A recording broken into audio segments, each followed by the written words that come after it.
সুপ্রভাতম everyone. 30 days 30 mini blog চ্যালেঞ্জের আজকে এটা 12th ডে। খুঁটিতে লাগানো বিজ্ঞাপনকে অবজ্ঞা করে বিনা হেলমেটেই বেরিয়ে পড়ি প্রাতঃভ্রমণে। এত সকালবেলা কুতুব মিনারে আগুন লাগিয়ে ফিরে যেতে দেখলাম একটি পাখিকে। রাস্তায় দেখা হয় চম্পকের। কথার দাম না থাকা একজন অটোচালকের সাক্ষাৎ করে চলে গেলাম রানিংয়ে। ঘরে পৌঁছে আধ ঘন্টা ব্যায়াম করা ছিল বাধ্যতামূলক।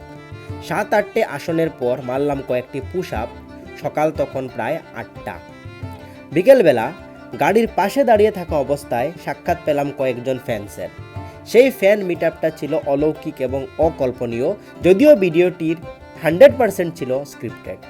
কান্নাকাটি করায় বাচ্চাদেরকেও আনতে হলো সেই ব্লগটিতে। তারপর সেখানে ভাত খেয়ে রাত্রিবেলা চলে গেলাম বাজারে। কিছু শাকসবজি এবং ফলমূল কিনে চলে গেলাম একটি দোকানে। সেখানে গিয়ে দেখলাম তারক মেহতার উল্টা চশমা। সেখানে পেয়ে গেলাম 2জন সাবস্ক্রাইবার। তারপর ফিরে আসলাম ঘরে।